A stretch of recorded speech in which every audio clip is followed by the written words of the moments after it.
everybody, welcome to GeekStorm. I'm Sean Hilton, owner of Comics Cube, founder of the Kokomo Con, October 15th, right here in the wonderful city of Kokomo, Indiana. Today I am finally rejoined by my good friend, my wonderful pal, the Tonto to my masked vengeance, Michael Allen Harrison. Harrison.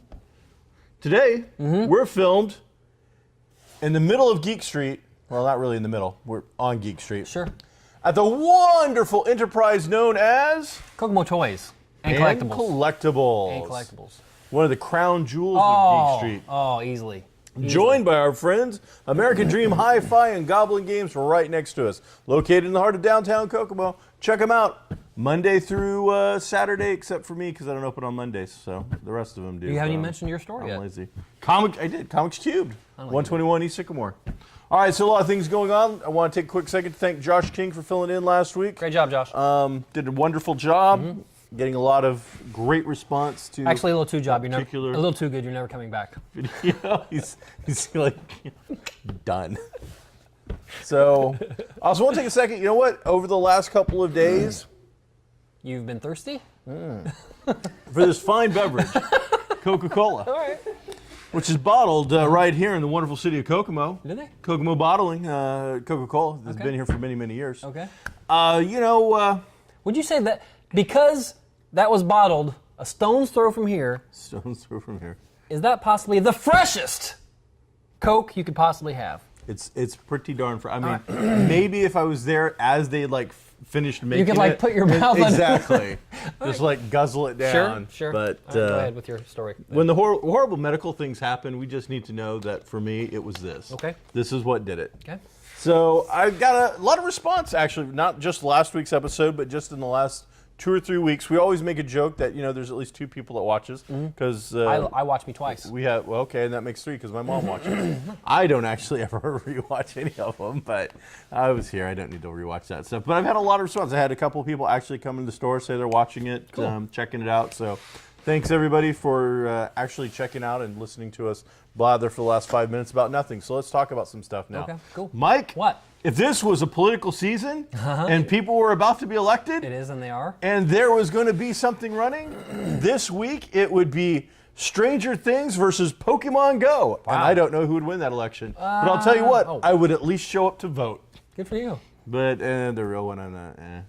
Well, in a popularity election, I would say Pokemon Go. Pokemon Go? Just the sheer number of players and people. And Josh covered it very well last week. And it wasn't something that I was going to pick up. But Casey's little boy, Kyan, 7 years old, he likes it, so I got on there to check it out first, because before I knew anything about the game, I won't spend too much time on this, but before I knew anything about the game, all I saw was news reports about people getting robbed. You take as much time as you need. Thank you. All I saw was news reports about people getting robbed because they were going to meet people on this Pokemon, and I was worried about him being 7, wanting to play the game or anything, so I got on there and saw that it wasn't. Those reports, I think, are highly exaggerated. I'm sure that there are a few people doing bad things. Yeah, it's happened. Oh, but yeah. the vast majority of it Absolutely. is not that stuff. My concern was him being 7, and sure. I thought maybe there was some type of a chat function or something there in which people could, do that.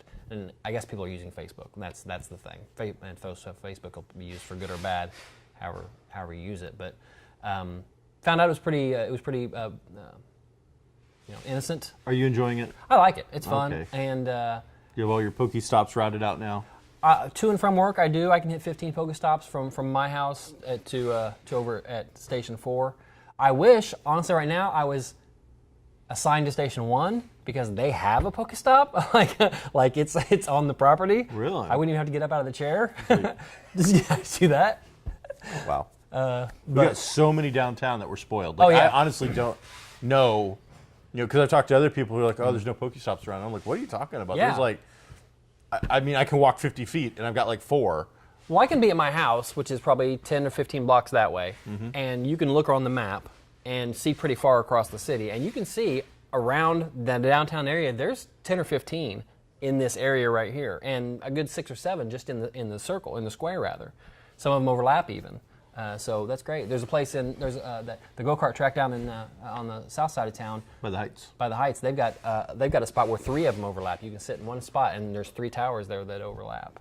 So if you're playing Pokemon Go, keep enjoying it, have a good time. However, and this has been kind of my message of the season, your fandom in moderation.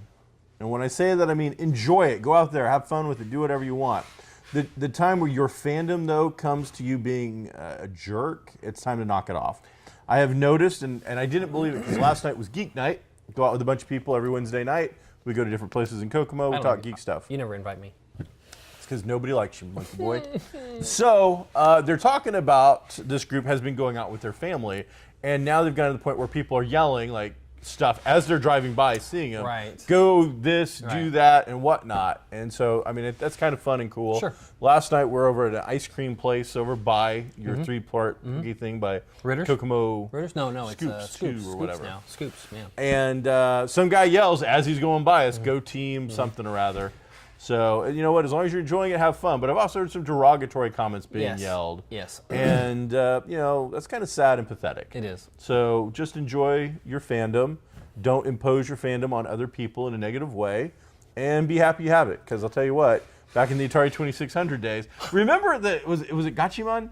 Where you fed your digital whatever by hitting like 3 buttons. Digital pets. And that was like the craze. Now you've got something that's actually augmented reality. Right. It used to be a keychain thing, and you would feed a fake digital pet, and if you didn't feed it, it would die. I'm sure. And it would crap, and you had to clean up its crap or something. Remember all that? Digital crap, pixelated crap. Yeah, it's not much different than some of the stuff they put out there anymore anyway. I'm sure there are companies lining up to get their licenses done with this this company.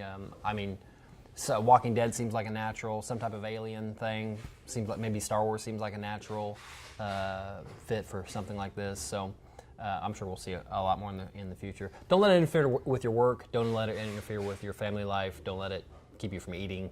Don't drive and do it. Sure, and I understand that it's frustrating. The servers are down. It seems to be constantly right now. They didn't know it was going to be this popular. You know, give them some time. It'll all get worked out. So, hey, I went and saw Ghostbusters the other day. You did? Yeah. Have you a chance to see it yet, Mike? I did get a chance to see it. What did you think of it? Well, Ghostbusters, all-female cast. It's gotten a lot of heat from vicious fandom, but now we've actually seen it, so we haven't done a movie review or a movie talk in a while, so let's get into it. I had no desire to see it, and if people, I'm sure you will now stop this recording and go and look at previous recordings in which we talked about this to see that I'm telling the truth. I didn't really have any desire to see this movie, and but we went to see it. It's been out for a week or two, right? Yeah. It came out Friday. Yeah. So Okay. This is Thursday, so it's been out about a week. It was for me overall. It wasn't bad. It wasn't great. It was a decent movie. It was a good time. AMC does matinees all day on Tuesday. Apparently, we didn't know that with their new pricing structure. Yeah. So that was definitely worth the $4 or whatever it was to get in. And it had funny parts. You know, it had parts. Here's where I think it suffered, is that you had the 4 lead actresses were great, and we've seen them do a lot of things.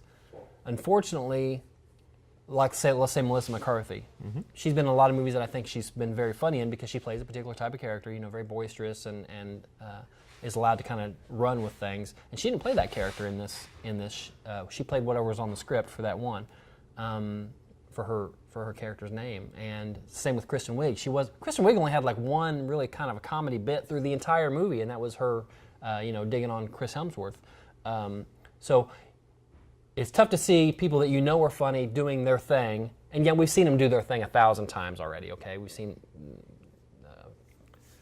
Melissa McCarthy do her character in several movies over the last couple of years, but then to see her just kind of be constrained by the script or by, you know, how funny a situation is, because we have to tell a story here. This isn't about you being nuts or being psychotic. This is a story, we have to get through it. That was a little tougher to take as far as wanting the laughs to come.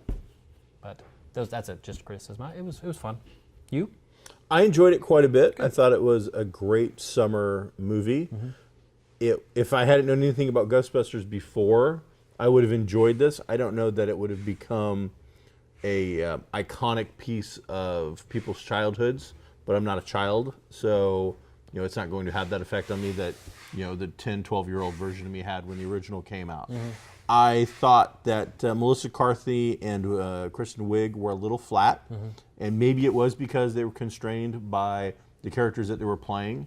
I thought both of them did a fine job. I just wasn't necessarily blown away with them. And Kristen Wiig, I'm not a super fan of her style of comedy.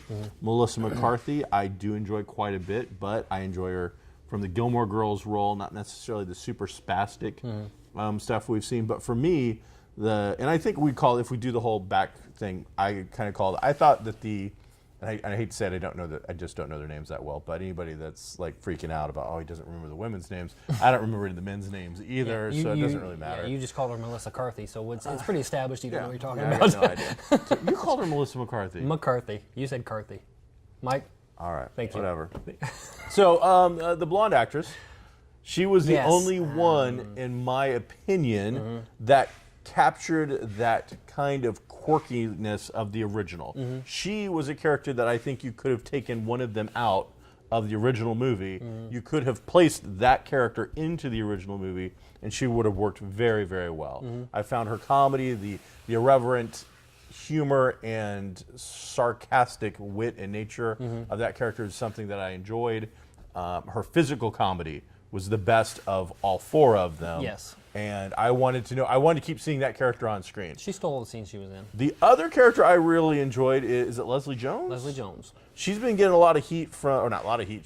There was the controversy about her dress. She couldn't find a maker to make, a premiere dress for her.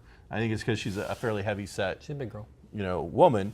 And so, that got taken care of. And then all of a sudden there's been just a ton of fanboy, racist inspired hatred now being spewed at her. It's too bad. So, because, again, she was probably my second favorite character. Yeah. And only because I thought that the other actors we've already mentioned did such a good job with that other stuff.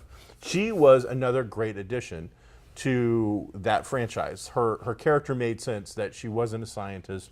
She just happened to be very knowledgeable about Jeopardy-like miscellaneous trivia. And so I thought she brought an element to the movie that was needed and worked really, really well. I also liked the fact that there was an actual bad guy. Because as I'm watching it, I'm like, who was the bad guy in the original? Right. I mean, yes, it was all the supernatural stuff and Gozer and Zool and all that, but I'm like, what made all that happen? And if I recall correctly, and I just saw it like 2 years ago in the theater, isn't it like some evil club kind of put something together years and years ago and they were all dead? And the house itself, or the building itself, was a conductor of... The architects of that particular building made it so that when this time came, it could happen, I guess. But we didn't see any of them. Yeah, exactly. None of them lived to tell the tale, apparently. So this one actually gave you a physical kind of bad guy to go with. Yeah. My downside of this, and it's kind of surprised me a little bit, Chris Hemsworth, his acting was spot on, but the part that they gave him was so out there, so stretching, it was so trying too hard. And again, it was the script that just made him into one of these goofball children's cartoon shows, the Uncle Grandpa kind of scene or whatever, that ruined it for me. He was the thing that ruined it for me. Wow. Not the beefcake nature or even the fact that the only reason they hired him was because he's so hot and they played that up. That I enjoyed. The fact that he was just so stupid.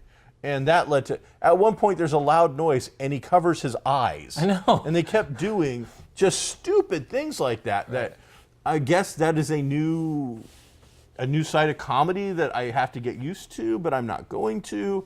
And then he portrayed it all incredibly well. I don't want this to be me bagging on Chris Hemsworth. I thought what he did and how he portrayed it was well done. I thought the scripting and that character just sucked. It just was just dumb. Some of it was funny, but it got to the point where it just they were just banging on the same gong over and over and over again. Thing where he's going to trying to answer a phone in the aquarium was kind of cute at first, but after a while, the whole thing was just out there to the point where I just couldn't get down with it anymore. Cameos are great. Cameos by everybody except for Rick Moranis. Rick Moranis, best cameo by far, in my opinion, for characterization was the secretary. Oh, the hotel. She was the hotel. She could have been the secretary. She could take Kevin's place tomorrow. Annie Potts. Annie Potts was perfect. They had her do the whole calm, annoyed thing, but then at the end have her raise her voice just enough that it reminded you of that character. None of the other cameos reminded me of the characters at all. Yeah. They did get a Harold Ramis in by doing a statue very early on, which I thought was well placed.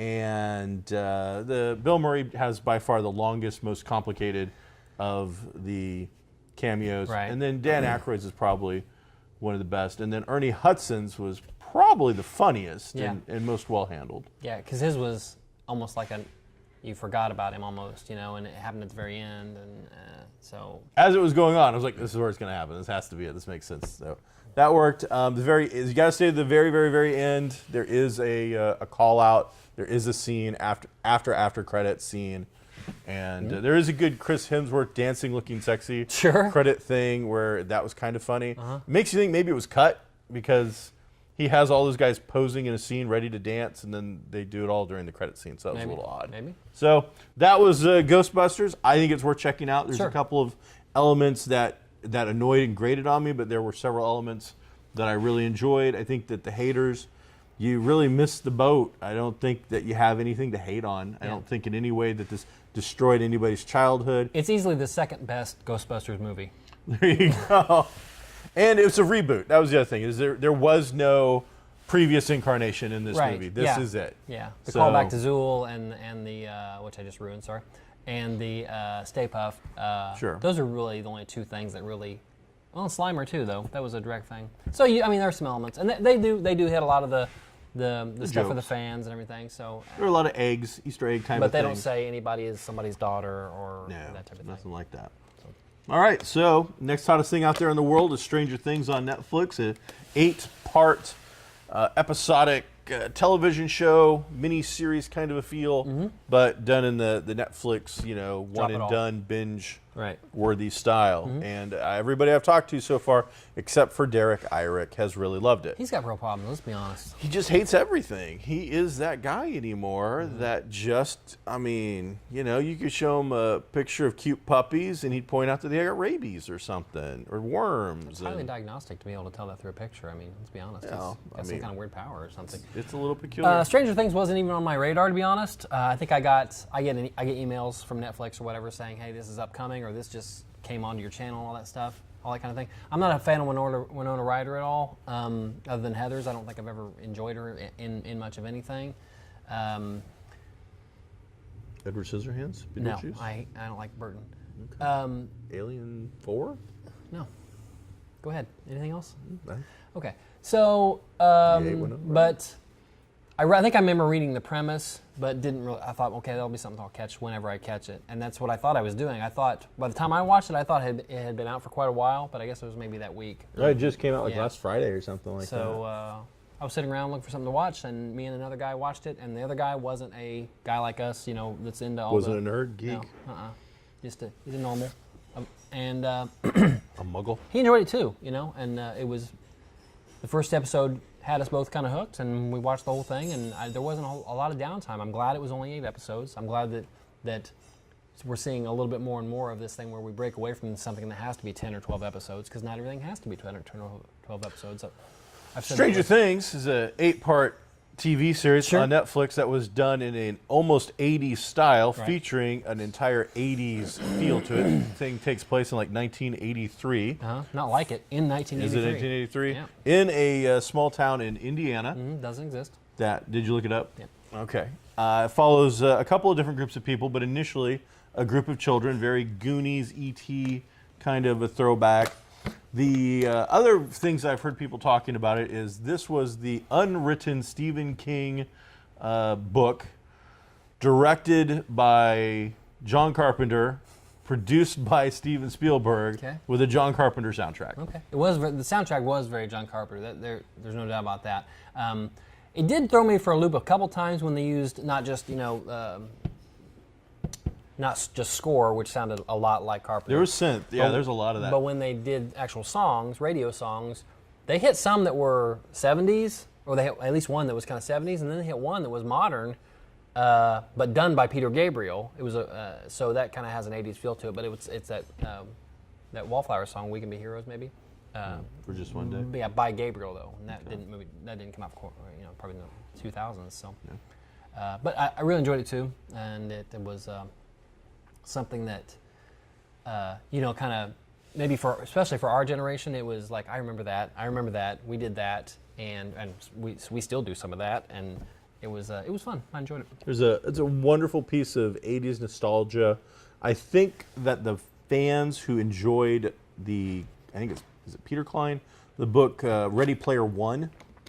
If you enjoyed that particular book, I think you're going to enjoy this series because again, it's a little love letter to the 1980s period. For those of you who loved the Stephen King 80s era, such as Pet Sematary, especially Carrie, things of that not Carrie, Firestarter is what I meant to say, Firestarter. I think you're going to find that this feels like a big summer event Stephen King miniseries. It's how it's filmed, it's what it looks like, it's what it sounds like, but you're also going to get some modern touches. Winona Ryder does an excellent job as like a bereaved mother whose child has disappeared and is playing just this frantic at the end of her wits, over the line not psychotic, but over the line craziness throughout the entire thing. She does an amazing job and pulls off a very hard to get through character for 8 episodes of having to play it. Yeah, and you got to think of she sustained that for 8 hours, but that's months of acting that way, months of her life in which she had to be in that place, Yeah. and that's tough. She was, living out every parent's worst nightmare, and having to do that for a sustained amount of time, I'm sure took a toll on her as a person. So yeah, she did a great job, even though I'm not a big fan. Only dig on it, and again, this is done. It's on Netflix, but it definitely there's nothing except for maybe a few words that would have stopped it from airing on network television. Yeah, it was pretty family friendly. It was the violence wasn't too violent, and the scares even weren't that scary, which you can get away with that. On visual of the scare was good. The monster in this thing had, once they finally showed it and you could see it, it was like, ooh, that was pretty creepy. So the Duffer Brothers are behind this. They did an excellent job. Already calls for sequels. Yeah, it's hard to say where we see a continuation of that story, where we see them do something else or a different time period. I'm hoping this is the chance where Netflix finally breaks out and does something that we haven't seen before. We just had an amazing 8-part mini-series is what I'm going to keep referring it to because it feels like it could be done. Sure. But here's your opportunity. Don't do another season right away. Instead, give us like a 90-minute movie. Give us a 30-minute special about one character. Use this opportunity to, instead of just doing straight television series like we're used to, change it up and show us different aspects. Do now flash back and do a prequel that shows some of the other, because there's Matthew Modine's character has done other stuff. Yeah, I want to talk about him. He's gone in the show, so here's an opportunity to go back, show something there that could be either a mini movie or 4 or 5 episodes, or even just one big episode. I want to see them embrace different ways of telling these stories. That doesn't mean go out and do puppet shows or stuff, but I don't think everything has to be the 8 to 10 part episodes. You can do all these different things within this universe and really make it something interesting and unique. We're putting the producer to sleep. He doesn't even want to be here today. Actually, what you're talking about, you see the Divergent series is going to do that? I saw, The third movie is going to be... So, producer's pointing out the Divergent series is something completely different, but the miniseries of movies based on a tween-type book is going to try and finish up their last film as a TV series or TV movie. But instead of doing it because it's something cool to do, I think they're doing it because the box office has just bottomed out in that series, and they can't possibly get the budget to make another film. But you want to talk about Matthew Modine from Stranger Things. Yeah. Which is only one of my only negative things about it. So let's go there. Me too. We haven't talked about this before, but number one, why the white hair? It doesn't make any sense other than... Does he have white hair? You need to recognize him, doesn't he? I mean, he's an older guy. Yeah. It's been a long time since he started with Gina Davis. And now that I just asked that question... Oh, no, that's Ghostbusters. They had white hair at the end of Ghostbusters. Yeah, that's because they were scared. Yeah, okay. So, and Matthew Modine, completely wasted in this show. He's in nearly every episode. Anybody could have done and said the things that he did. He did no acting at all. The much creepier person in that was the woman, the agent, the female agent. Who am I thinking? She shows up as at the very first. The one that shoots people. Yes. She was much better handled. And Amway, pow. And had a better takeout. Yeah. That was my big problem. Right. Matthew Modine is the big bad in this whole thing, and his takeout It's almost off screen. is lame. Yeah. It was just. So again, I would almost like to see a 2 or 3 part thing or a movie from the exact same movie, Right. from the point of view of the bad guys Right. as they're trying to deal with this situation. So great stuff. Highly recommend it. Yeah. Check it out. Come to theaters just next week is the legendary comic book Batman the Killing Joke, which brings Mark Hamill back to the role of the Joker and the most famous Batman of all. Thank you. Kevin Conroy returns. Both of them had said in the past that they were both done with both those perspective characters, that Hamill wasn't going to do the Joker anymore. Kevin wasn't going to do Batman anymore. But when one of the most iconic comic books of all time came up, they were both in. Right. This thing has a R rating. This is a animated feature with an R rating. Fathom is going to put it out before it comes out. It's going straight to video, DVD, Blu-ray, like a lot of the DC animateds do. But this one is going to have a theatrical release. Now, we've been to a few of these. They're hard to find. You got to travel to find them, usually the bigger cities, and then 1 or 2 other theaters. This thing then blew up and went to over 300 theaters. Right. Now it's blown up again. Now it's going to not only be the 25th, they've added a second night to this thing. I know that. The only reason that all this is happening, and I haven't looked up any of it, but the only reason you expand from a couple of theaters to 300 theaters is because those couple of theaters made a lot of money. Right. The only reason you expand from 1 day to 2 days is those tickets are making fat cash. Right. So, I would say this will probably be the most successful Fathom event they've ever done, because most of them are concerts or stage plays. Rarely is it something Throwbacks. like this. Do they do Doctor Who, Game of Thrones. Yeah, they do that type of thing. And I went to see the Game of Thrones, and that was pretty cool. But regardless, This is original material. yeah. So I'm excited about it. We're going to have a big group of people going to see it. I think the 25th at 7. It's playing twice here. I believe it's in Kokomo, 7 and 10 o'clock. Looking forward to it. But what I find interesting, though, is that the percentage of budget I'm sure it took to make this compared to a Batman versus Superman, just percentage-wise, I would imagine this is going to, on points, make a lot more money than Batman versus Superman. And then the other DC project that's getting ready to land on screens here very shortly is Suicide Squad. And they have unleashed a ton of very short 1-minute trailers featuring like all the individual characters. And those are starting to drop. The movie is looking better and better. It looks like they figured out how to do kind of that fun, dark, sarcastic comedy with an action-adventure element.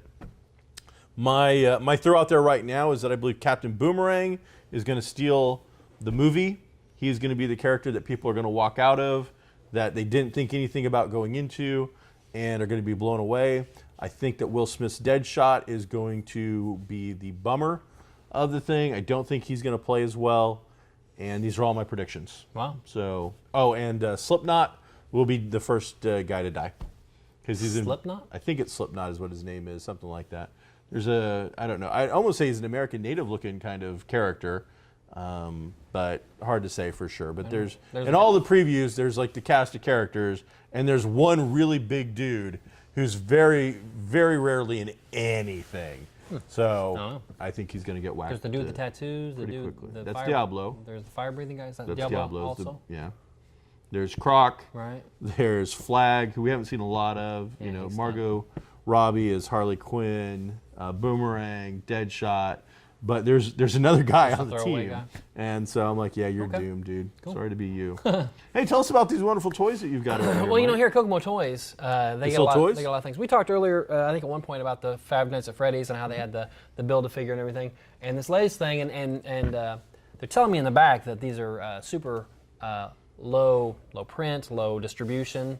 But they're X-Men Legends from the Legend series, X-Men. And the Build-A-Figure in this one is a giant Juggernaut. Juggernaut, which is going to be, looks to me like, probably compared to this toy, the Juggernaut looks like it's going to be about that tall.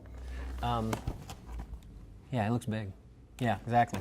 So you've got Havoc, Cable, Wolverine, Iceman, Rogue. Kitty Pryde, Rogue, and Marvel's Phoenix, which is a weird way to do that. Marvel's Havoc, Marvel's Phoenix. They don't say Marvel's Cable, Marvel's Wolverine. That's kind of weird, because I don't know why they did that. And then there's also a Deadpool in this pack too. The box that I grabbed. Because they're not from the movie? They're from the comic. These are the comic versions. Okay. And they're not the movie versions.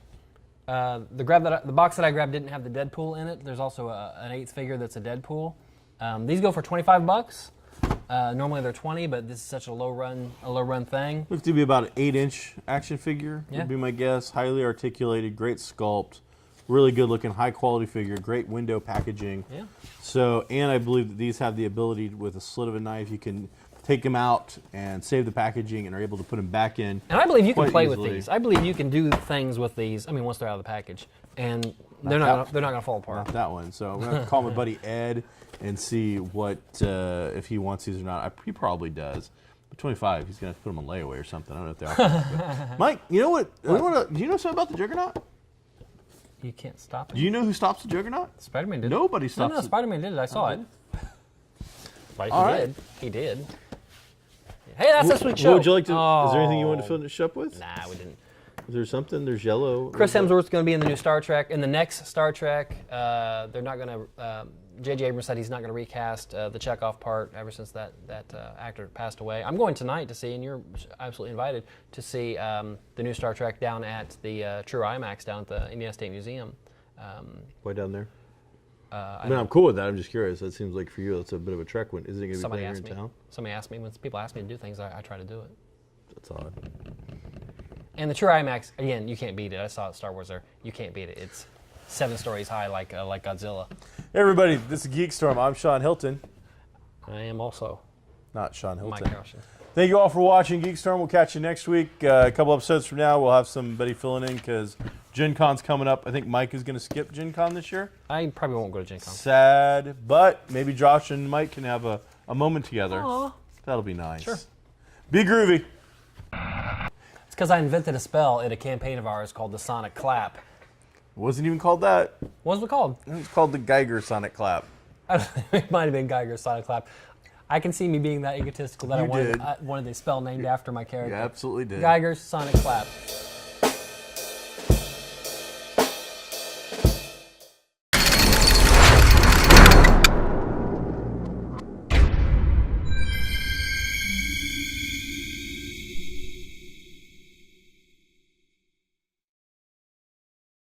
Thank you.